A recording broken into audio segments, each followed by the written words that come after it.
ਸਤਿ ਸ਼੍ਰੀ ਅਕਾਲ। ਤੁਸੀਂ ਵੇਖ ਰਹੇ ਹੋ ਟੀਵੀ ਪੰਜਾਬ ਤੇ ਮੈਂ ਹਾਂ ਤੁਹਾਡੇ ਨਾਲ ਇੰਦਰਪ੍ਰੀਤ ਕੌਰ ਪੰਨੂ। ਖਬਰਾਂ ਦੇ ਇਸ ਬੁਲੇਟਿਨ ਦੇ ਵਿੱਚ ਤੁਹਾਡਾ ਸਵਾਗਤ ਹੈ। ਸਭ ਤੋਂ ਪਹਿਲਾਂ ਝਾਤ ਮਾਰਦੇ ਹਾਂ ਅੱਜ ਦੀਆਂ ਚੁਣਵੀਆਂ ਖਬਰਾਂ ਦੇ ਉੱਪਰ। BC ਵਿਧਾਨ ਸਭਾ ਅੱਗੇ ਗੂੰਜਿਆ ਕਿਸਾਨੀ ਮੁੱਦਾ, ਭਾਰਤ ਦੇ ਕਿਸਾਨਾਂ ਦੇ ਲਈ ਚੁੱਕੀ ਆਵਾਜ਼। ਚੇਤਾਵਨੀ ਦੇ ਬਾਅਦ ਵੀ ਨਹੀਂ ਟਲੇ ਬ੍ਰਿਟਿਸ਼ ਕੋਲੰਬੀਆ ਵਾਸੀ, ਪਾਰਟੀ ਕਰਨ ਦੇ ਉੱਪਰ ਪੁਲਿਸ ਨੇ ਕੀਤੀ ਕਾਰਵਾਈ। ਓਨਟਾਰੀਓ ਦੇ ਵਿੱਚ ਲਾਗੂ ਹੋਏ ਯਾਤਰਾ ਨਿਯਮ, ਜਾਣੋ ਕਿੱਥੋਂ ਆਏ ਕਿੰਨੇ ਕਰੋਨਾ ਮਾਮਲੇ। ਸਕੂਲਾਂ ਦੇ ਵਿੱਚ ਬੱਚਿਆਂ ਨੂੰ ਕਰੋਨਾ ਤੋਂ ਬਚਾਉਣ ਦੀ ਤਿਆਰੀ, ਓਨਟਾਰੀਓ ਨੇ ਕੀਤਾ ਐਲਾਨ। ਕੈਨੇਡਾ ਦੇ ਵਿੱਚ 52,000 ਨੂੰ ਮਿਲੇਗਾ ਫਾਇਦਾ, 27 ਜੁਲਾਈ ਤੱਕ ਹੈ ਆਖਰੀ ਮੌਕਾ। ਬ੍ਰਿਟਿਸ਼ ਕੋਲੰਬੀਆ ਦੀ ਵਿਧਾਨ ਸਭਾ ਦੇ ਬਾਹਰ ਕਿਸਾਨੀ ਮੁੱਦਾ ਗੂੰਜਿਆ ਹੈ। ਕੈਨੇਡਾ ਦੇ ਵਿੱਚ ਸਮੇਂ-ਸਮੇਂ ਦੇ ਉੱਪਰ ਪ੍ਰਦਰਸ਼ਨ ਕੀਤੇ ਜਾਂਦੇ ਨੇ, ਪ੍ਰੋਟੈਸਟ ਕੀਤੇ ਜਾਂਦੇ ਨੇ ਭਾਰਤ ਦੇ ਕਿਸਾਨਾਂ ਦੇ ਲਈ। ਵਿਕਟੋਰੀਆ ਚਲੋ ਦਾ ਨਾਰਾ ਦਿੱਤਾ ਗਿਆ ਸੀ, ਜਿਸ ਦੇ ਤਹਿਤ ਵੈਨਕੂਵਰ ਤੋਂ ਬ੍ਰਿਟਿਸ਼ ਕੋਲੰਬੀਆ ਵਿਧਾਨ ਸਭਾ ਦੇ ਤੱਕ ਫੇਰੀਜ਼ ਦੇ ਜ਼ਰੀਏ ਜੋ ਇਸ ਪ੍ਰਦਰਸ਼ਨ ਦੇ ਵਿੱਚ ਸ਼ਾਮਿਲ ਲੋਕ ਨੇ ਉਹ ਪਹੁੰਚੇ। ਸ਼ਾਂਤਮਈ ਤਰੀਕੇ ਦੇ ਨਾਲ ਵਿਧਾਨ ਸਭਾ ਦੇ ਬਾਹਰ ਪ੍ਰਦਰਸ਼ਨ ਕੀਤਾ ਗਿਆ। ਕੈਨੇਡਾ ਦੇ ਵਿੱਚ ਜੋ ਵਿਕਟੋਰੀਆ ਚਲੋ ਦਾ ਨਾਰਾ ਦਿੱਤਾ ਗਿਆ ਸੀ, ਉਸ ਦੇ ਅਧੀਨ ਭਾਰਤ ਦੇ ਕਿਸਾਨਾਂ ਦੇ ਹੱਕ ਦੇ ਵਿੱਚ ਆਵਾਜ਼ ਬੁਲੰਦ ਕੀਤੀ ਗਈ ਹੈ। ਇੱਥੇ ਸ਼ਾਂਤਮਈ ਤਰੀਕੇ ਦੇ ਨਾਲ ਪ੍ਰੋਟੈਸਟ ਕੀਤਾ ਗਿਆ ਭਾਰਤ ਦੇ ਕਿਸਾਨਾਂ ਦੇ ਹੱਕ ਦੇ ਵਿੱਚ। ਇਸ ਦੀ ਸ਼ੁਰੂਆਤ ਵੈਨਕੂਵਰ ਤੋਂ ਹੋਈ, ਜੋ ਬ੍ਰਿਟਿਸ਼ ਕੋਲੰਬੀਆ ਪਾਰਲੀਮੈਂਟ ਯਾਨੀ ਕਿ ਵਿਧਾਨ ਸਭਾ ਤੱਕ ਜਾ ਕੇ ਮੁਕੰਮਲ ਹੋਈ। ਇਸ ਦੌਰਾਨ ਵੱਡੀ ਗਿਣਤੀ ਦੇ ਵਿੱਚ ਲੋਕ ਸ਼ਾਮਿਲ ਹੋਏ, ਜੋ Vancouver to Victoria British parliament ferries ਦੇ ਜ਼ਰੀਏ ਗਏ। ਇਸ ਮੌਕੇ ਤੇ ਕੋਵਿਡ-19 ਨਿਯਮਾਂ ਦਾ ਖਾਸ ਪਾਲਣ ਕੀਤਾ ਗਿਆ। ਪ੍ਰੋਟੈਸਟ ਕੀਤਾ ਗਿਆ ਬ੍ਰਿਟਿਸ਼ ਕੋਲੰਬੀਆ ਦੀ ਵਿਧਾਨ ਸਭਾ ਦੇ ਬਾਹਰ, ਤਾਂ ਕਿ ਭਾਰਤ ਦੀ ਸਰਕਾਰ ਤੱਕ ਇਹ ਆਵਾਜ਼ ਪਹੁੰਚਾਈ ਜਾਵੇ ਕਿ ਜੋ ਖੇਤੀਬਾੜੀ ਦੇ ਨਾਲ ਸੰਬੰਧਿਤ ਉਹਨਾਂ ਵੱਲੋਂ 3 ਕਾਨੂੰਨ ਲਿਆਂਦੇ ਗਏ ਨੇ, ਉਹਨਾਂ ਨੂੰ ਵਾਪਸ ਲਿਆ ਜਾਵੇ। ਦੱਸ ਦਈਏ ਕਿ ਲਗਾਤਾਰ ਕੈਨੇਡਾ ਦੀ ਧਰਤੀ ਤੋਂ ਕਿਸਾਨਾਂ ਦੇ ਹੱਕ ਦੇ ਵਿੱਚ ਆਵਾਜ਼ ਚੁੱਕੀ ਜਾਂਦੀ ਹੈ। ਜਿਸ ਤਰ੍ਹਾਂ ਭਾਰਤ ਦੇ ਵਿੱਚ ਦਿੱਲੀ ਚਲੋ ਦਾ ਨਾਰਾ ਦਿੱਤਾ ਜਾ ਰਿਹਾ ਹੈ, ਉਸੇ ਤਰ੍ਹਾਂ ਅੱਜ ਵਿਕਟੋਰੀਆ ਚਲੋ ਦਾ ਸੱਦਾ ਵੀ ਕੈਨੇਡਾ ਦੇ ਵਿੱਚ ਦਿੱਤਾ ਗਿਆ ਸੀ। ਹਾਂਜੀ, ਸਾਡਾ ਖੂਨ ਖੋਲਦਾ ਹੈ ਇੱਥੇ ਬੈਠੇ ਜਦੋਂ ਅਸੀਂ ਦੇਖਦੇ ਹਾਂ ਨਾ ਕਿ ਸਾਡੇ ਕਿਸਾਨਾਂ ਨਾਲ ਕੀ ਹੋ ਰਿਹਾ ਉੱਥੇ। ਕਦੇ ਉਹਨਾਂ ਤੇ ਟੈਗ ਲੱਗਦੇ ਆ ਖਾਲਿਸਤਾਨੀਆਂ ਦੇ, ਕਦੇ ਪਾਕਿਸਤਾਨੀਆਂ ਦੇ। ਜਿਹੜੇ RSS ਦੇ ਬੰਦੇ ਆ ਨਾ, ਇਹਨਾਂ ਨੂੰ ਕਹਿਣਾ ਚਾਹੁੰਦੇ ਆ ਲੜਨਾ ਆ ਤੇ ਸਾਡੇ ਹੱਥਾਂ 'ਚ ਵੀ ਬੰਦੂਕਾਂ ਫੜਾਓ, ਫੇਰ ਬਰਾਬਰ ਦੀ ਲੜਾਈ ਲੜੋ। ਸਾਡਾ ਬੱਚਾ ਆ ਲੜਾਈ ਲੜਨ ਨੂੰ ਤਿਆਰ ਆ। ਹਿੰਦੁਸਤਾਨ ਦੀ ਆਜ਼ਾਦੀ 'ਚ ਅਸੀਂ ਦਿੱਤੇ ਆ ਕੁਰਬਾਨੀਆਂ, ਤੇ ਅੱਜ ਤੁਸੀਂ ਕਹਿੰਦੇ ਹੋ ਕਿ ਅਸੀਂ ਖਾਲਿਸਤਾਨੀ ਤੇ ਪਾਕਿਸਤਾਨੀ ਆ। ਡੁੱਬ ਕੇ ਮਰ ਜਾਣਾ ਚਾਹੀਦਾ ਪਾਣੀ 'ਚ ਤੁਹਾਡੇ ਵਰਗਿਆਂ ਨੂੰ। ਕਿਸਾਨ ਮਜ਼ਦੂਰ ਏਕਤਾ ਜਿੰਦਾਬਾਦ। ਧੰਨਵਾਦ ਜੀ। ਸੋ ਤੁਹਾਡਾ ਕੀ ਨਾਮ ਹੈ ਜੀ? ਬਲਪ੍ਰੀਤ ਸਿੰਘ। ਤੁਸੀਂ ਕੀ ਕਹਿਣਾ ਚਾਹੋਗੇ? ਮੈਂ ਤਾਂ ਇਹ ਕਹਿਣਾ ਚਾਹਣਾ, ਜਿਹੜਾ ਇਹ RSS ਵਾਲੇ ਉੱਥੇ ਪ੍ਰੋਪੇਗੈਂਡਾ ਕ੍ਰੀਏਟ ਕਰ ਰਹੇ ਨੇ ਕਿ ਖਾਲਿਸਤਾਨ ਦਾ ਜਾਂ ਫਿਰ ਕੋਈ ਹੋਰ ਝੰਡਿਆਂ ਦਾ, ਤੇ ਉਹਨਾਂ ਨੂੰ ਤਾਂ ਇਹ ਦੱਸਣ ਦਾ ਆ ਕਿ ਇਦਾਂ ਦੀ ਜਿੰਨਾ ਮਰਜ਼ੀ ਤੁਸੀਂ ਉਹ ਜ਼ੋਰ ਲਾ ਲਓ, ਇਹ ਵਾਹਿਗੁਰੂ ਜੀ ਸਾਡੇ ਨਾਲ ਨੇ ਤੇ ਇਦਾਂ ਦਾ ਕੁਝ ਤੁਹਾਡੇ ਤੋਂ ਬਣਨਾ ਨਹੀਂ ਹੈ। ਤੁਸੀਂ ਇੰਨੇ ਜ਼ੋਰ ਲਾ ਲਿਆ ਸਟਾਰਟਿੰਗ ਤੋਂ ਹੀ, ਤੇ ਹਾਲੇ ਵੀ ਜਿੰਨਾ ਮਰਜ਼ੀ ਜ਼ੋਰ ਲਾ ਲਓ ਇਹ ਵਧੂਗਾ ਹੀ। ਨਾਲੇ ਜਿਸ ਤਰੀਕੇ ਨਾਲ ਅੰਦੋਲਨ ਉੱਠ ਕੇ ਖੜਾ ਹੋਇਆ ਇੱਕ ਵਾਰੀ ਰਕੇਸ਼ ਟਕੈਕ ਦੇ ਹੰਝੂਆਂ ਨਾਲ, ਸੋ ਉਹਨੂੰ ਕਿਸ ਤਰੀਕੇ ਨਾਲ ਦੇਖਦੇ ਹੋ? ਉਹ ਵਧੀਆ ਆ। ਨਾਲੇ ਉਹਨਾਂ ਨੂੰ ਪਤਾ ਲੱਗ ਗਿਆ ਕਿ ਇੱਕ ਆਵਾਜ਼ ਦੇਣ 'ਚ ਹੀ ਕਿੰਨਾ, ਹਾਲੇ ਤਾਂ ਆਵਾਜ਼ ਦਿੱਤੀ ਨਹੀਂ ਆ ਚੰਗੀ ਤਰ੍ਹਾਂ ਸਾਰਿਆਂ ਨੇ। ਜੇ ਜ਼ੋਰ ਲੱਗ ਗਿਆ ਤੇ ਪੂਰਾ ਹਰਿਆਣਾ, ਪੰਜਾਬ, ਉੱਤਰਾਖੰਡ, UP, ਰਾਜਸਥਾਨ ਸਾਰੀ ਜਗ੍ਹਾ ਤੋਂ ਆ ਜਾਣੇ। ਇਹ ਤੇ ਉਹਨਾਂ ਨੇ ਛੋਟੇ ਜਿਹੇ ਟ੍ਰੇਲਰ ਹੀ ਵੇਖੇ ਨੇ ਹਾਲੇ। ਅੱਛਾ, ਆਪਣੀ ਉਮਰ ਦੇ ਆਪਣੇ ਬਜ਼ੁਰਗ ਮਾਵਾਂ ਭੈਣਾਂ ਸਾਰੀਆਂ ਉੱਥੇ ਸੰਘਰਸ਼ ਵਿੱਚ ਡਟੀਆਂ ਹੋਈਆਂ ਆ, ਸੋ ਕਿੱਦਾਂ ਮਹਿਸੂਸ ਹੁੰਦਾ? ਕੀ ਮੈਸੇਜ ਉਹਨਾਂ ਨੂੰ ਇੱਥੋਂ? ਉਹ ਤੇ ਡਟੇ ਰਹੋ ਤੁਸੀਂ, ਇਹਦੇ 'ਚ ਤਾਂ ਕੋਈ ਦੋ ਰਾਏ ਨਹੀਂ ਹੈ ਕਿ ਉਹਨਾਂ ਨੂੰ ਤੇ ਕਹਿਣ ਵਾਲੇ ਆਪਾਂ ਕੁਛ ਨਹੀਂ ਆ। ਉਹ ਬਲਕਿ ਸਾਨੂੰ ਕਹਿੰਦੇ ਨੇ ਕਿ ਤੁਸੀਂ ਅੱਗੇ ਵਧੋ, ਤੇ ਉਹਨਾਂ ਨੂੰ ਵੇਖ ਕੇ ਸਾਰੇ ਨੌਜਵਾਨਾਂ ਨੂੰ ਇਹ ਹੋਣਾ ਚਾਹੀਦਾ ਕਿ ਉਹ ਜਦੋਂ ਉੱਥੇ ਖੜ ਸਕਦੇ ਨੇ ਤੇ ਸਾਡੇ ਵਰਗਿਆਂ ਨੂੰ ਤੇ ਅੱਗੇ ਜਾ ਕੇ ਲੜਨਾ ਚਾਹੀਦਾ ਪੂਰਾ। ਪ੍ਰੀਮੀਅਰ ਜੌਨ ਹੌਰਗਨ ਨੇ ਬ੍ਰਿਟਿਸ਼ ਕੋਲੰਬੀਆ ਵਾਸੀਆਂ ਨੂੰ ਚੇਤਾਵਨੀ ਜਾਰੀ ਕੀਤੀ ਸੀ ਕਿ ਜੇਕਰ ਇੱਥੇ ਕੋਈ ਪਾਰਟੀਜ਼ ਕਰਦਾ ਪਾਇਆ ਜਾਂਦਾ ਹੈ, ਕੋਵਿਡ-19 ਦੇ ਨਿਯਮ ਤੋੜਦਾ ਪਾਇਆ ਜਾਂਦਾ ਹੈ, ਤਾਂ ਫਿਰ ਉਸਨੂੰ ਭਾਰੀ ਜੁਰਮਾਨੇ ਦਾ ਸਾਹਮਣਾ ਕਰਨਾ ਪਵੇਗਾ ਜਾਂ ਫਿਰ ਉਸਨੂੰ ਜੇਲ੍ਹ ਵੀ ਜਾਣਾ ਪੈ ਸਕਦਾ ਹੈ। ਪਰ ਫਿਰ ਵੀ ਇਸ ਚੇਤਾਵਨੀ ਤੋਂ ਬਾਅਦ ਵੀ ਬ੍ਰਿਟਿਸ਼ ਕੋਲੰਬੀਆ ਵਾਸੀ ਨਹੀਂ ਟਲੇ। ਇੱਕ ਨਾਈਟ ਕਲੱਬ ਦੇ ਵਿੱਚ ਕਈ ਲੋਕ ਪਾਰਟੀ ਕਰਦੇ ਪਾਏ ਗਏ, ਜਿਨ੍ਹਾਂ ਵਿੱਚੋਂ ਕਈਆਂ ਨੂੰ ਜੁਰਮਾਨਾ ਲਗਾਇਆ ਤੇ ਇੱਕ ਵਿਅਕਤੀ ਨੂੰ ਅਰੈਸਟ ਵੀ ਕੀਤਾ ਗਿਆ। ਇਸ ਦੇ ਉੱਪਰ ਕਿਹੜੇ ਚਾਰजेस ਲੱਗੇ ਨੇ, ਇਹ ਤਾਂ ਜਾਣਕਾਰੀ ਅਜੇ ਸਾਹਮਣੇ ਨਹੀਂ ਆਈ। ਡਾਊਨਟਾਊਨ ਵੈਨਕੂਵਰ ਦੇ ਵਿੱਚ ਪਾਰਟੀ ਕਰਨ ਦੇ ਉੱਪਰ 17 ਲੋਕਾਂ ਨੂੰ ਜੁਰਮਾਨੇ ਲਗਾਏ ਗਏ ਅਤੇ ਇੱਕ ਨੂੰ ਗ੍ਰਿਫਤਾਰ ਕੀਤਾ ਗਿਆ। ਜਿਸ ਵਿਅਕਤੀ ਨੂੰ ਗ੍ਰਿਫਤਾਰ ਕੀਤਾ ਗਿਆ ਹੈ, ਉਸ ਦੀ ਉਮਰ 42 ਸਾਲ ਦੱਸੀ ਗਈ ਹੈ। ਇਹ ਸਭ ਨਾਈਟ ਕਲੱਬ ਦੇ ਵਿੱਚ ਪਾਰਟੀ ਕਰ ਰਹੇ ਸਨ, ਜਿਸ ਤੋਂ ਬਾਅਦ ਪੁਲਿਸ ਵੱਲੋਂ ਇੱਕ ਕਲੱਬ ਨੂੰ ਬੰਦ ਕਰਵਾਇਆ ਗਿਆ। ਪੁਲਿਸ ਨੇ ਜਾਣਕਾਰੀ ਦਿੱਤੀ ਕਿ ਪਬਲਿਕ ਹੈਲਥ ਆਰਡਰਸ ਦਾ ਉਲੰਘਣ ਕਰਕੇ ਕੁਝ ਲੋਕ ਡਾਊਨਟਾਊਨ ਵੈਨਕੂਵਰ ਦੇ ਵਿੱਚ ਪਾਰਟੀ ਕਰਦੇ ਪਾਏ ਗਏ। ਜੋ ਗ੍ਰਿਫਤਾਰ ਕੀਤੇ ਗਏ ਵਿਅਕਤੀ ਤੇ ਚਾਰजेस ਲਗਾਏ ਗਏ ਹਨ, ਉਸ ਬਾਰੇ ਪੁਲਿਸ ਨੇ ਅਜੇ ਕੋਈ ਜਾਣਕਾਰੀ ਸਾਂਝੀ ਨਹੀਂ ਕੀਤੀ। ਇਸ ਮੌਕੇ ਕਿਸੇ ਵੀ ਵਿਅਕਤੀ ਵੱਲੋਂ ਮਾਸਕ ਨਹੀਂ ਪਾਇਆ ਗਿਆ ਸੀ। ਇਸ ਦੇ ਬਾਰੇ ਵੀ ਅਪਡੇਟ ਪੁਲਿਸ ਵੱਲੋਂ ਦਿੱਤੀ ਗਈ। ਦੱਸੀਏ ਕਿ ਬ੍ਰਿਟਿਸ਼ ਕੋਲੰਬੀਆ ਦੇ ਵਿੱਚ ਚੇਤਾਵਨੀ ਜਾਰੀ ਕੀਤੀ ਗਈ ਸੀ ਪ੍ਰੀਮੀਅਰ ਜੌਨ ਹਾਰਗਨ ਵੱਲੋਂ, ਜਿਸ ਵਿੱਚ ਉਹਨਾਂ ਕਿਹਾ ਸੀ ਕਿ ਜੇਕਰ ਕੋਈ ਵੀ ਕੋਵਿਡ-19 ਨਿਯਮਾਂ ਦਾ ਉਲੰਘਣ ਕਰਦਾ ਪਾਇਆ ਜਾਂਦਾ ਹੈ ਤਾਂ ਉਸ ਨੂੰ ਭਾਰੀ ਜੁਰਮਾਨੇ ਦਾ ਸਾਹਮਣਾ ਕਰਨਾ ਪੈ ਸਕਦਾ ਹੈ। ਇੰਨਾ ਹੀ ਨਹੀਂ, ਉਸ ਨੂੰ ਜੇਲ੍ਹ ਵੀ ਜਾਣਾ ਪੈ ਸਕਦਾ ਹੈ। ਇਸ ਦੇ ਬਾਵਜੂਦ ਵੀ ਅਜਿਹੇ ਕਈ ਮਾਮਲੇ ਸਾਹਮਣੇ ਆਉਂਦੇ ਹਨ। ਪੁਲਿਸ ਵੱਲੋਂ ਵੀ ਇਹ ਚੇਤਾਵਨੀ ਦਿੱਤੀ ਗਈ ਹੈ ਕਿ ਜੇਕਰ ਪੈਂਡੈਮਿਕ ਦੇ ਵਿੱਚ ਕੋਈ ਪਾਰਟੀ ਕਰਦਾ, ਨਿਯਮ ਤੋੜਦਾ ਪਾਇਆ ਗਿਆ ਤਾਂ ਉਸ ਨੂੰ ਭਾਰੀ ਜੁਰਮਾਨਾ ਜਾਂ ਫਿਰ ਜੇਲ੍ਹ ਭੇਜਿਆ ਜਾ ਸਕਦਾ ਹੈ। ਦੱਸੀਏ ਕਿ 2 ਹਫ਼ਤਿਆਂ ਦੇ ਵਿੱਚ ਇਹ ਤੀਸਰੀ ਪਾਰਟੀ ਹੈ ਜਦੋਂ ਬ੍ਰਿਟਿਸ਼ ਕੋਲੰਬੀਆ ਦੇ ਵਿੱਚ ਕੋਵਿਡ-19 ਨਿਯਮਾਂ ਦਾ ਉਲੰਘਣ ਕੀਤਾ ਗਿਆ ਹੋਵੇ। ਹਾਲ ਹੀ ਦੇ ਵਿੱਚ ਕੈਨੇਡਾ ਸਰਕਾਰ ਵੱਲੋਂ ਨਵੀਂ ਪਾਲਿਸੀ ਦਾ ਐਲਾਨ ਕੀਤਾ, ਜਿਸ ਦੇ ਤਹਿਤ ਹੁਣ 52,000 ਦੇ ਕਰੀਬ ਲੋਕਾਂ ਨੂੰ ਫਾਇਦਾ ਮਿਲੇਗਾ।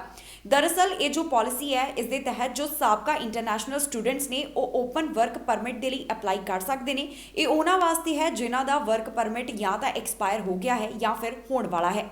ਦੱਸਦੇ ਹਾਂ ਤੁਹਾਨੂੰ ਇਸ ਖਬਰ ਦੇ ਵਿੱਚ ਕਿ ਕਿਸ ਤਰ੍ਹਾਂ ਨਵੀਂ ਪਾਲਿਸੀ ਦੇ ਨਾਲ 52,000 ਦੇ ਕਰੀਬ ਲੋਕਾਂ ਨੂੰ ਫਾਇਦਾ ਪਹੁੰਚੇਗਾ।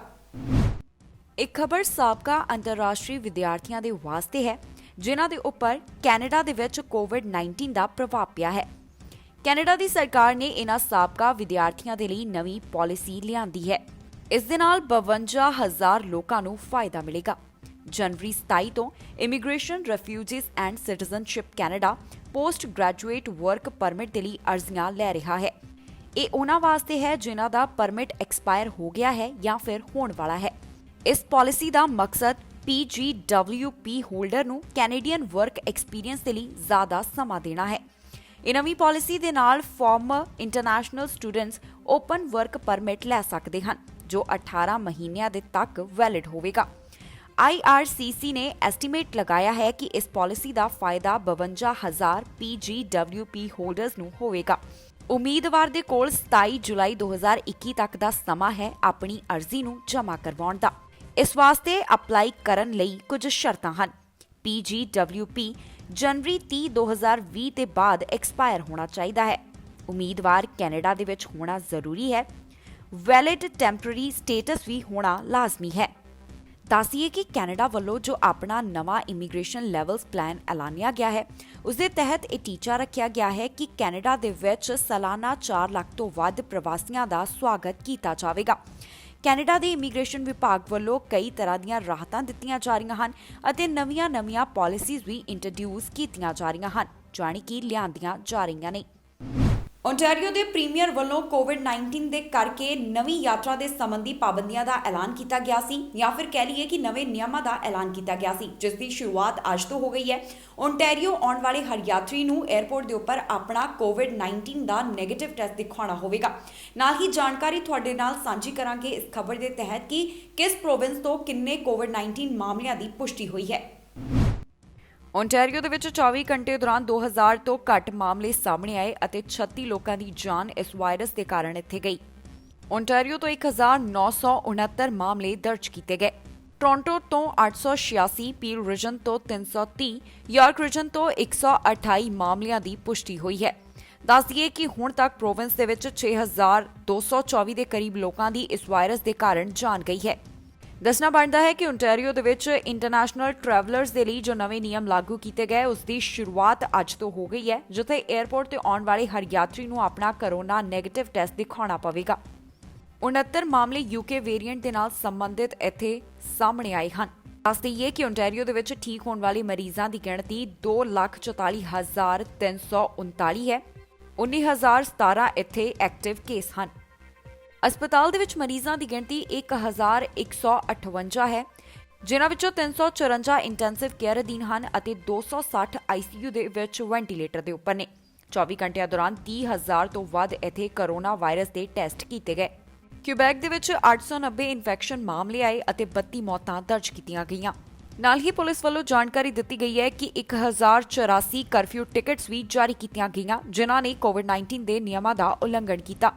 ਨਾਲ ਹੀ ਦੱਸੀਏ ਕਿ ਕਿਊਬੈਕ ਦੇ ਵਿੱਚ ਐਲਾਨ ਕੀਤਾ ਗਿਆ ਹੈ ਕਿ ਫਰਵਰੀ 8 ਤੋਂ ਕੁਝ ਨਿਯਮਾਂ ਦੇ ਵਿੱਚ ਢਿੱਲ ਦਿੱਤੀ ਜਾਵੇਗੀ, ਕਿਉਂਕਿ ਇੱਥੇ ਕੋਵਿਡ ਦੇ ਮਾਮਲੇ ਘਟਦੇ ਨਜ਼ਰ ਆ ਰਹੇ ਹਨ।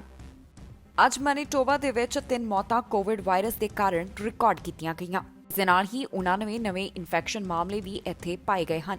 ਹੁਣ ਤੱਕ ਕੈਨੇਡਾ ਦੇ ਵਿੱਚ 7,82,000 ਦੇ ਕਰੀਬ ਮਾਮਲੇ ਸਾਹਮਣੇ ਆ ਚੁੱਕੇ ਹਨ, ਜੋ ਕੋਵਿਡ-19 ਵਾਇਰਸ ਦੇ ਨਾਲ ਜੁੜੇ ਹੋਏ ਨੇ। 20,103 ਦੇ ਕਰੀਬ ਜਾਨਾਂ ਇਸ ਵਾਇਰਸ ਦੇ ਕਾਰਨ ਚਲੀਆਂ ਗਈਆਂ ਨੇ। 7,09,000 ਅਜਿਹੇ ਮਾਮਲੇ ਹਨ ਜਿਨ੍ਹਾਂ ਨੇ ਕੋਰੋਨਾ ਵਾਇਰਸ ਨੂੰ ਮਾਤ ਦਿੱਤੀ, ਜਾਣੀ ਕਿ ਇੱਥੇ ਰਿਕਵਰਡ ਕੇਸ ਹਨ। ਓਨਟਾਰੀਓ ਦੇ ਵਿੱਚ ਸਕੂਲੀ ਬੱਚਿਆਂ ਨੂੰ ਕੋਰੋਨਾ ਵਾਇਰਸ ਤੋਂ ਬਚਾਉਣ ਦੇ ਲਈ ਨਵੀਂ ਸ਼ੁਰੂਆਤ ਕੀਤੀ ਜਾ ਰਹੀ ਹੈ। ਏਸਿਮਟੋਮੈਟਿਕ ਟੈਸਟ ਕੀਤੇ ਜਾਣਗੇ, ਜਿਸ ਦੇ ਨਾਲ ਆਸਾਨ ਹੋਵੇਗਾ ਪਤਾ ਲਗਾਇਆ ਜਾਣਾ ਇਸ ਕੋਵਿਡ-19 ਮਾਮਲਿਆਂ ਦੇ ਬਾਰੇ ਵਿੱਚ, ਤੇ ਨਾਲ ਦੀ ਨਾਲ ਫਾਇਦਾ ਵੀ ਹੋਵੇਗਾ। ਫਾਇਦਾ ਕਿਸ ਤਰ੍ਹਾਂ ਹੋਵੇਗਾ ਦੱਸਾਂਗੇ ਇਸ ਖਬਰ ਦੇ ਵਿੱਚ। ਓਨਟਾਰੀਓ ਦੀ ਐਜੂਕੇਸ਼ਨ ਮਿਨਿਸਟਰੀ ਨੇ ਐਲਾਨ ਕੀਤਾ ਹੈ ਕਿ ਉਹ ਸਕੂਲਾਂ ਦੇ ਵਿੱਚ ਏਸਿਮਟੋਮੈਟਿਕ ਟੈਸਟਾਂ ਦੀ ਸ਼ੁਰੂਆਤ ਕਰਨ ਜਾ ਰਹੇ ਹਨ, ਕਿਉਂਕਿ ਹੁਣ ਬੱਚੇ ਜ਼ਿਆਦਾ ਸਕੂਲਾਂ ਦੇ ਵਿੱਚ ਪਰਤਣੇ ਸ਼ੁਰੂ ਹੋ ਰਹੇ ਨੇ।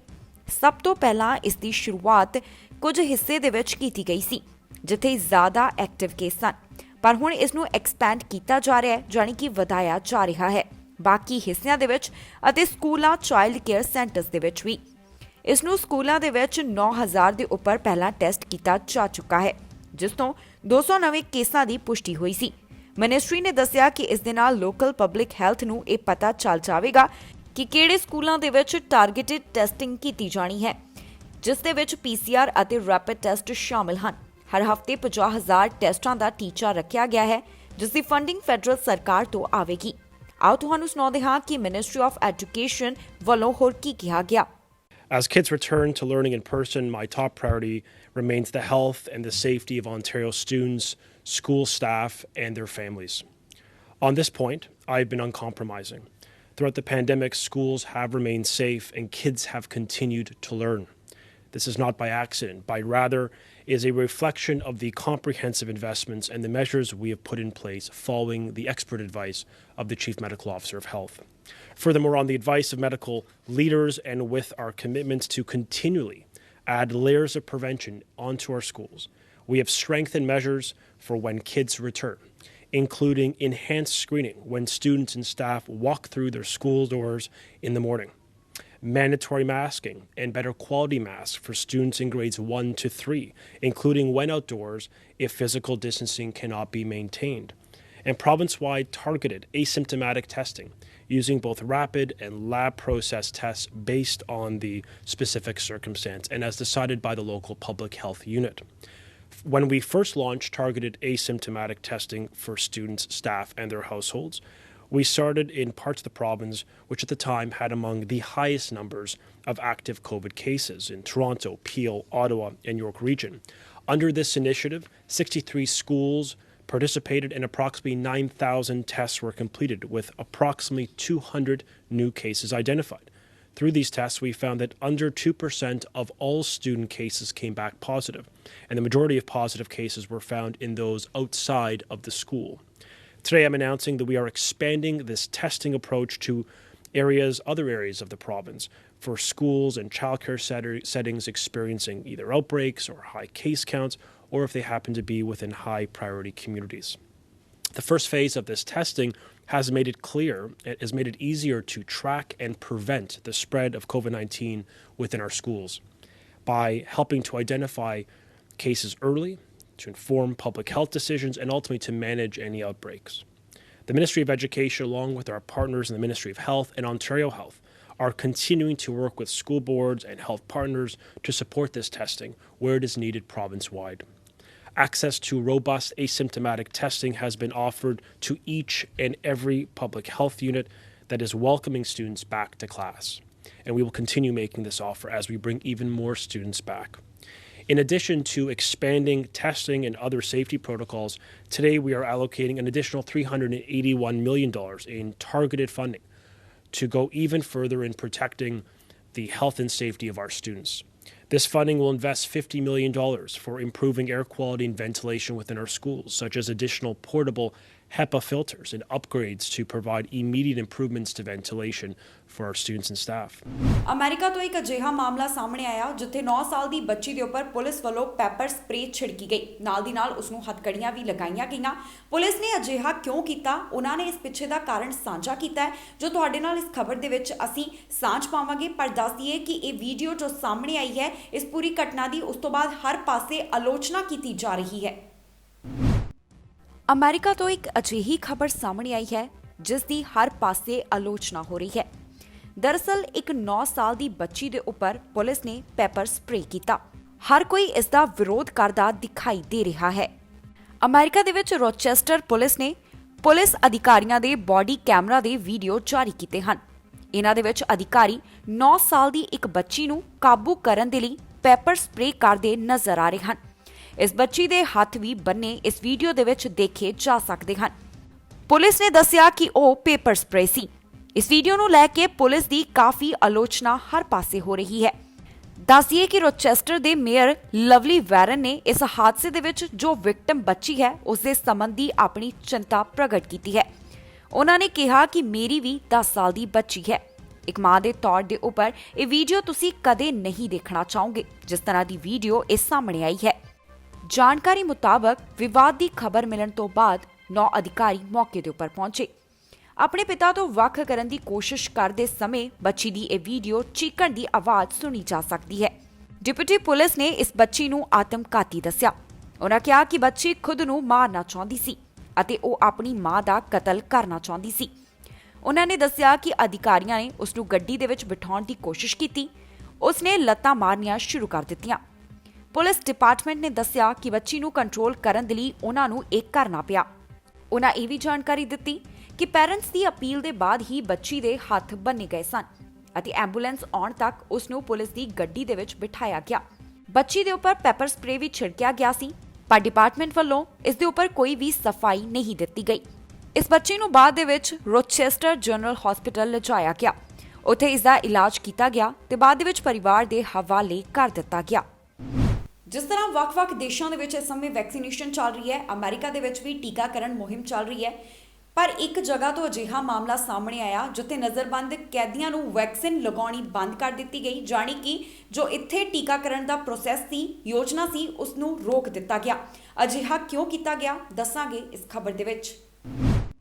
ਬਾਕੀ ਦੇਸ਼ਾਂ ਦੇ ਵਾਂਗ ਅਮਰੀਕਾ ਦੇ ਵਿੱਚ ਵੀ ਵੈਕਸੀਨੇਸ਼ਨ ਚੱਲ ਰਹੀ ਹੈ, ਪਰ ਇਸ ਵੈਕਸੀਨੇਸ਼ਨ ਦੇ ਨਾਲ ਜੁੜਿਆ ਹੋਇਆ ਮਾਮਲਾ ਸਾਹਮਣੇ ਆਇਆ ਜਿੱਥੇ ਅਮਰੀਕੀ ਡਿਫੈਂਸ ਡਿਪਾਰਟਮੈਂਟ ਨੇ ਇੱਕ ਜਗ੍ਹਾ ਕੈਦੀਆਂ ਦਾ ਟੀਕਾਕਰਨ ਰੋਕ ਦਿੱਤਾ ਗਿਆ। ਇਹ ਮਾਮਲਾ ਗੁਆਟਨਾਮੋ ਜੇਲ੍ਹ ਕੈਂਪ ਦਾ ਹੈ ਜਿੱਥੇ ਨਜ਼ਰਬੰਦਾਂ ਨੂੰ ਕੋਰੋਨਾ ਟੀਕਾ ਦੇਣ ਦੀ ਯੋਜਨਾ ਨੂੰ ਰੋਕਿਆ ਗਿਆ। ਇਸ ਕੈਂਪ ਦੇ ਵਿੱਚ ਲਗਭਗ 40 ਕੈਦੀ ਹਨ ਜਿਨ੍ਹਾਂ ਵਿੱਚ 9/11 ਦੇ ਹਮਲੇ ਨਾਲ ਸੰਬੰਧਿਤ ਖਾਲਿਦ ਸ਼ੇਖ ਮੁਹੰਮਦ ਵਰਗੇ ਅਪਰਾਧੀ ਵੀ ਸ਼ਾਮਲ ਹਨ। ਜਾਣਕਾਰੀ ਦਿੱਤੀ ਗਈ ਹੈ ਕਿ ਜਿਵੇਂ ਹੀ ਕੈਦੀਆਂ ਦੀ ਆਪਣੀ ਮਰਜ਼ੀ ਹੋਏਗੀ ਉਸ ਦੇ ਆਧਾਰ ਦੇ ਉੱਪਰ ਉਹਨਾਂ ਨੂੰ ਕੋਵਿਡ-19 ਟੀਕਾ ਲਗਾਇਆ ਜਾਵੇਗਾ, ਪਰ ਇਸ ਐਲਾਨ ਦੀ ਰਿਪਬਲਿਕਨ ਸਿਆਸਤਦਾਨਾਂ ਵੱਲੋਂ ਆਲੋਚਨਾ ਕੀਤੀ ਜਾ ਰਹੀ ਹੈ। ਉਹਨਾਂ ਨੇ ਸਰਕਾਰ ਵੱਲੋਂ ਅੱਤਵਾਦ ਦੇ ਨਾਲ ਸੰਬੰਧਿਤ ਸ਼ੱਕੀ ਲੋਕਾਂ ਨੂੰ ਕਮਜ਼ੋਰ ਅਮਰੀਕੀ ਲੋਕਾਂ ਦੇ ਨਾਲ ਅੱਗੇ ਰੱਖਣ ਵਾਲੀ ਇਸ ਯੋਜਨਾ ਦੀ ਨਿੰਦਾ ਕੀਤੀ ਸੀ। ਦੱਸਿਏ ਕਿ ਇਸ ਕੇਂਦਰ ਨੂੰ 2002 ਦੇ ਵਿੱਚ ਸਾਬਕਾ ਰਾਸ਼ਟਰਪਤੀ ਜਾਰਜ ਡਬਲਿਊ ਬੁਸ਼ ਦੀ ਅਗਵਾਈ ਦੇ ਵਿੱਚ ਹਾਈ ਪ੍ਰੋਫਾਈਲ ਕੈਦੀਆਂ ਨੂੰ ਰੱਖਣ ਦੇ ਲਈ ਖੋਲ੍ਹਿਆ ਗਿਆ ਸੀ।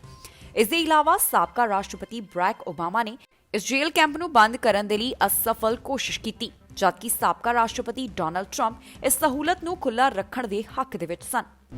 ਬ੍ਰੈਂਪਟਨ ਤੋਂ ਇੱਕ ਅਜਿਹਾ ਮਾਮਲਾ ਸਾਹਮਣੇ ਆਇਆ ਜਿੱਥੇ ਆਪਣੀ ਹੀ ਮਾਂ ਨੂੰ ਮੌਤ ਦੇ ਘਾਟ ਉਤਾਰ ਦਿੱਤਾ ਉਸ ਦੇ ਹੀ ਪੁੱਤਰ ਨੇ। ਜੀ ਹਾਂ, ਪਹਿਲਾਂ ਪੁਲਿਸ ਨੂੰ ਲੱਗਿਆ ਸੀ ਕਿ ਸ਼ਾਇਦ ਇਹ ਔਰਤ ਲਾਪਤਾ ਹੋ ਗਈ ਹੈ। ਪੁਲਿਸ ਵੱਲੋਂ ਜਾਂਚ ਕੀਤੀ ਗਈ, ਪੜਤਾਲ ਕੀਤੀ ਗਈ। ਉਸ ਤੋਂ ਬਾਅਦ ਪਤਾ ਚੱਲਿਆ ਕਿ ਇਹ ਪੂਰੀ ਸਾਜ਼ਿਸ਼ ਇਸ ਔਰਤ ਦੇ ਪੁੱਤਰ ਵੱਲੋਂ ਹੀ ਰਚੀ ਗਈ ਸੀ ਜਿਸ ਨੇ ਆਪਣੀ ਮਾਂ ਦਾ ਕਤਲ ਕਰ ਦਿੱਤਾ। ਪੁਲਿਸ ਨੇ ਇਸ ਦੋਸ਼ ਦੇ ਤਹਿਤ ਨੌਜਵਾਨ ਨੂੰ ਗ੍ਰਿਫਤਾਰ ਕਰ ਲਿਆ ਹੈ। ਇਸ ਦੀ ਉਮਰ 25 ਸਾਲ ਦੱਸੀ ਜਾ ਰਹੀ ਹੈ। ਬ੍ਰੈਂਪਟਨ ਤੋਂ ਇੱਕ ਅਜਿਹਾ ਮਾਮਲਾ ਸਾਹਮਣੇ ਆਇਆ ਜਿੱਥੇ ਇੱਕ ਪੁੱਤਰ ਨੇ ਮਾਂ ਦਾ ਕਤਲ ਕਰ ਦਿੱਤਾ ਅਤੇ ਇਸ ਤੋਂ ਬਾਅਦ ਇਸ ਨੌਜਵਾਨ ਨੂੰ ਹਿਰਾਸਤ ਦੇ ਵਿੱਚ ਕਤਲ ਕਰਨ ਦੇ ਦੋਸ਼ ਹੇਠ ਲਿਆ ਗਿਆ। ਇਹ ਮਾਮਲਾ ਕੈਨੇਡਾ ਦੇ ਸ਼ਹਿਰ ਬ੍ਰੈਂਪਟਨ ਤੋਂ ਸਾਹਮਣੇ ਆਇਆ ਜਿੱਥੇ ਨੌਜਵਾਨ ਨੇ ਆਪਣੀ ਹੀ ਮਾਂ ਦਾ ਕਤਲ ਕਰ ਦਿੱਤਾ। ਇਸ ਦੋਸ਼ ਤਹਿਤ ਪੁਲਿਸ ਨੇ ਇਸ ਨੌਜਵਾਨ ਨੂੰ ਗ੍ਰਿਫਤਾਰ ਕੀਤਾ। ਇਸ ਸੰਬੰਧੀ ਪੀਲ ਪੁਲਿਸ ਵੱਲੋਂ ਜਾਣਕਾਰੀ ਸਾਂਝੀ ਕੀਤੀ ਗਈ। ਪੁਲਿਸ ਨੇ ਦੱਸਿਆ ਕਿ ਉਹਨਾਂ ਨੇ ਇੱਕ 54 ਸਾਲਾ ਔਰਤ ਦੇ ਕਤਲ ਦੀ ਜਾਂਚ ਦੌਰਾਨ ਇੱਕ ਵਿਅਕਤੀ ਨੂੰ ਦੋਸ਼ੀ ਪਾਇਆ। ਪੁਲਿਸ ਨੇ ਕਿਹਾ ਕਿ ਉਹਨਾਂ ਪੂਰੇ ਮਾਮਲੇ ਦੀ ਜਦ ਜਾਂਚ ਕੀਤੀ ਤਾਂ ਉਹਨਾਂ ਨੂੰ ਪਤਾ ਲੱਗਿਆ ਕਿ ਇਹ ਔਰਤ ਲਾਪਤਾ ਨਹੀਂ ਹੋਈ ਸੀ, ਸਗੋਂ ਉਸ ਦੇ ਖੁਦ ਦੇ ਪੁੱਤਰ ਨੇ ਹੀ ਸਾਰੀ ਸਾਜ਼ਿਸ਼ ਘੜੀ ਸੀ ਜਿਸ ਦੇ ਤਹਿਤ ਇਸ ਨੌਜਵਾਨ ਨੇ ਆਪਣੀ ਮਾਂ ਦਾ ਕਤਲ ਕੀਤਾ। ਇਸ ਦੋਸ਼ੀ ਨੌਜਵਾਨ ਦਾ ਨਾਮ ਟ੍ਰੇਲ ਫੋਸਟਰ ਦੱਸਿਆ ਜਾ ਰਿਹਾ ਹੈ ਜਿਸ ਦੀ ਉਮਰ 24 ਸਾਲ ਹੈ। ਇਸ ਨੂੰ ਪਹਿਲੇ ਦਰਜੇ ਦੇ ਕਤਲ ਦੇ ਦੋਸ਼ ਦੇ ਵਿੱਚ ਹਿਰਾਸਤ ਦੇ ਵਿੱਚ ਲਿਆ ਗਿਆ। ਪੁਲਿਸ ਨੇ ਲੋਕਾਂ ਦੇ ਕੋਲੋਂ ਇਸ ਬਾਰੇ ਵਿੱਚ ਇਨਵੈਸਟੀਗੇਸ਼ਨ ਕੀਤੀ, ਜਾਣੀ ਕਿ ਪੁੱਛ ਪੜਤਾਲ ਕੀਤੀ। ਉਹਨਾਂ ਇਹ ਵੀ ਕਿਹਾ ਕਿ ਜੇਕਰ ਕਿਸੇ ਦੇ ਕੋਲ ਇਸ ਸੰਬੰਧੀ ਹੋਰ ਕੋਈ ਵੀ ਜਾਣਕਾਰੀ ਹੋਵੇ ਤਾਂ ਉਹ ਪੁਲਿਸ ਦੇ ਨਾਲ ਸੰਪਰਕ ਕਰੇ ਅਤੇ ਉਹਨਾਂ ਨੂੰ ਸਾਰੀ ਇਨਫੋਰਮੇਸ਼ਨ ਦੇਵੇ ਤਾਂ ਕਿ ਇਸ ਮਾਮਲੇ ਦੇ ਵਿੱਚ ਹੋਰ ਪੜਤਾਲ ਕੀਤੀ ਜਾ ਸਕੇ। ਹੁਣ ਕੈਨੇਡਾ ਵਾਲੇ ਚਾਈਨਾ ਨਹੀਂ ਜਾ ਸਕਦੇ ਕਿਉਂਕਿ ਚਾਈਨਾ ਨੇ ਕੈਨੇਡਾ ਤੋਂ ਆਉਣ ਵਾਲੇ ਯਾਤਰੀਆਂ ਦੇ ਉੱਪਰ ਰੋਕ ਲਗਾ ਦਿੱਤੀ ਹੈ। ਚਾਈਨਾ ਨੇ ਇਸ ਦੇ ਪਿੱਛੇ ਕਾਰਨ ਦੱਸਿਆ ਹੈ ਕੋਵਿਡ-19 ਵਾਇਰਸ। ਉਹਨਾਂ ਕਿਹਾ ਕਿ ਕੈਨੇਡਾ ਦੇ ਵਿੱਚ ਇਨਫੈਕਸ਼ਨ ਦਾ ਜੋ ਫੈਲਾਅ ਹੈ ਉਸ ਦੇ ਚੱਲਦਿਆਂ ਉਹਨਾਂ ਵੱਲੋਂ ਇਹ ਐਲਾਨ ਕੀਤਾ ਗਿਆ ਹੈ। ਹੁਣ ਕੈਨੇਡਾ ਵਾਲੇ ਚਾਈਨਾ ਨਹੀਂ ਜਾ ਸਕਦੇ ਕਿਉਂਕਿ ਚੀਨ ਨੇ ਕੈਨੇਡਾ ਤੋਂ ਆਉਣ ਵਾਲੇ ਯਾਤਰੀਆਂ ਦੇ ਉੱਪਰ ਰੋਕ ਲਗਾ ਦਿੱਤੀ ਹੈ। ਇਹ ਕਦਮ ਕੋਵਿਡ-19 ਦੇ ਕਰਕੇ ਚੁੱਕਿਆ ਗਿਆ। ਵੱਖ-ਵੱਖ ਦੇਸ਼ਾਂ ਵੱਲੋਂ ਕੋਵਿਡ-19 ਦੇ ਚੱਲਦਿਆਂ ਵਿਜ਼ਿਟਰਸ ਦੇ ਉੱਪਰ ਪਾਬੰਦੀ ਲਗਾਈ ਗਈ ਹੈ। ਇਸੇ ਲੜੀ ਦੇ ਵਿੱਚ ਹੁਣ ਚੀਨ ਨੇ ਕੈਨੇਡਾ ਤੋਂ ਯਾਤਰਾ ਕਰਨ ਵਾਲੇ ਵਿਦੇਸ਼ੀ ਨਾਗਰਿਕਾਂ ਦੇ ਲਈ ਆਪਣੇ ਦੇਸ਼ ਦੇ ਵਿੱਚ ਦਾਖਲ ਹੋਣ ਤੇ ਰੋਕ ਲਗਾ ਦਿੱਤੀ ਹੈ। ਇਹ ਰੋਕ ਕੁਝ ਸਮੇਂ ਦੇ ਲਈ ਲਗਾਈ ਗਈ ਹੈ। ਕੈਨੇਡਾ ਦੇ ਵਿੱਚ ਚੀਨੀ ਦੂਤਾਵਾਸ ਨੇ ਇਸ ਸੰਬੰਧੀ ਜਾਣਕਾਰੀ ਦਿੱਤੀ ਹੈ। ਉਹਨਾਂ ਇੱਕ ਬਿਆਨ ਜਾਰੀ ਕੀਤਾ ਜਿਸ ਵਿੱਚ ਕਿਹਾ ਕਿ ਸਾਰੇ ਵਿਦੇਸ਼ੀ ਨਾਗਰਿਕ ਜੋ ਕੰਮ ਲਈ ਜਾਂ ਫਿਰ ਕਿਸੇ ਪ੍ਰਾਈਵੇਟ ਨਿੱਜੀ ਕਾਰਨਾਂ ਕਰਕੇ ਯਾਤਰਾ ਕਰਨਾ ਚਾਹੁੰਦੇ ਹਨ ਉਹਨਾਂ ਦੇ ਉੱਪਰ ਕੁਝ ਸਮੇਂ ਦੇ ਲਈ ਰੋਕ ਲਗਾਈ ਗਈ ਹੈ ਜੋ ਕਿ ਕੈਨੇਡਾ ਤੋਂ ਚੀਨ ਦੇ ਵਿੱਚ ਦਾਖਲ ਹੋਣ ਵਾਲੇ ਹਨ।